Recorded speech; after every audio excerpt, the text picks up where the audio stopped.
जोङो BPF दलआ फैगौ election आरो BPF दलखौ बांसिन स्ट्रेंथेन खालामनो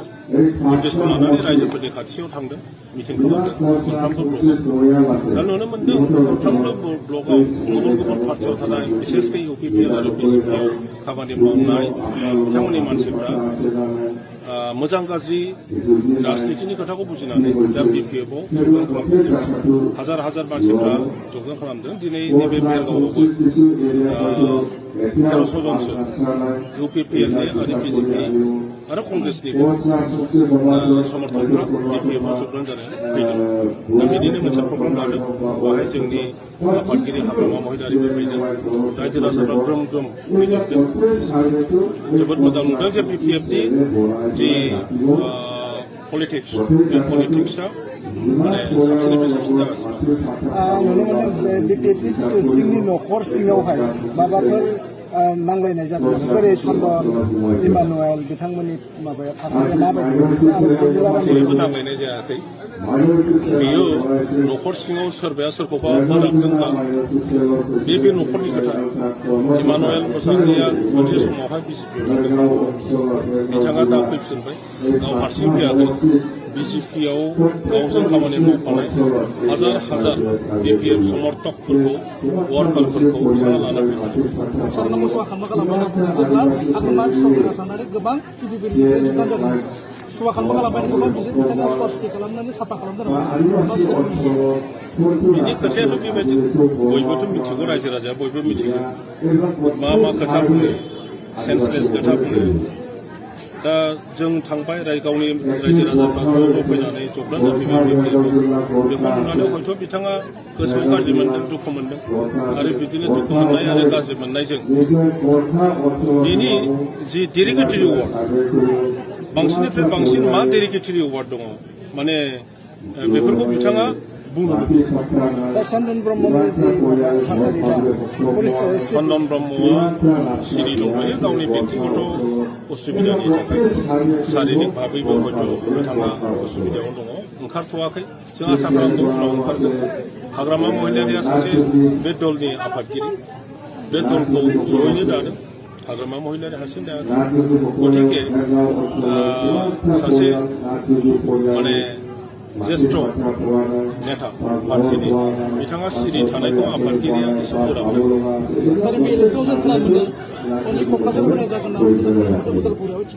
बिदिथ' नङा क'क्राझारावल' होगोनथ' होनाखै दाबो बुंगासिनो दासो बुंदों जोंना आफादगिरिया जे मोननैबो समस्तियाव जेरैखि जाया केन्डिडेट होगोन आरो खुनु पार्टिजों माने एलायन्स खालामनाय नङा BJPजोंबो एलायन्स खालाया कंग्रेसजोंबो एलायन्स खालाया जोङो इन्डिपेन्डेन्टलि BPF हिसाबै गेलेगोन क'क्राझार आरो उदालगुरि दरं समस्ति मोननैयावबो केन्डिडेट होगोन आरो जों देरहागोन दासिम गोबां जयनिं सेरेमनि लानायखौ रायजो राजानिफ्राय बेसेबां मददथि मोनदों दासिम बेखौ नोंथांमोनावनो सोंनांगोन जोङो एक्सुवेलि जोंथ' नुदों गोबां समर्थन खालामदों मोनफ्रोमबो जयनिं प्रग्रामाव 1000निफ्राय बारा 1000निफ्राय ओरैहाय 2000 2500सिम UPPL आरो BJPनिफ्राय जगदान जादों बे हिसाबै डेफिनेटलि गामि ओनसोलाव BPFनि प्रति मोजां सावरायनाय आरो BPF दलनि प्रति आस्था रायजो राजानाव BPFआ दिनैनि दिनाव देरहानायनि लामायाव गैला जौ लोङै लोङै गावनि चेम्बाराव सिन्थाय गावनि क्वार्टाराव सिन्थाय गाज्रि भाइरेल जानाया जोंनाव रेकर्ड दङ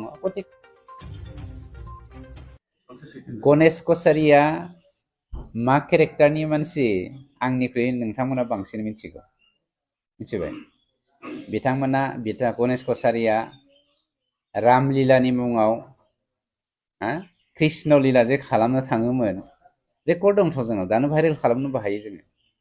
आरो बेफोरबायदि मानसिया बर' हारिनि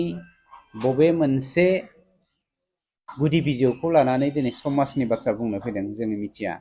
आं बेखौ पार्सनेलि एटेक खालामनो थाङाखैमोन जोङो गणेश कछारि बायदि जोङो कृष्ण लीला खालामनो थाङा नाटक खालामा बिथाङा जोंनि बर' लाइमोन सेंग्रा सिख्लाफोरखौ लानानै बहुत नाटक खालामबोबाय जौ लोङै लोङै गावनि चेम्बाराव सिन्थाय गावनि क्वार्टाराव सिन्थाय गाज्रि भाइरेल जानाया जोंनाव रेकर्ड दङ गतिके गाज्रि आखलनि मानसिफ्रा गाज्रि राव बुंनायखौ बर' समाजा बिटिआरनि समाजा खोनासङालै आं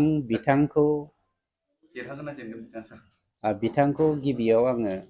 बेस्ट अफ लाक जासिग्रोबाय गाहाम हामलायथि जासिग्रोबाय इसोरा बिथांनि गाहाम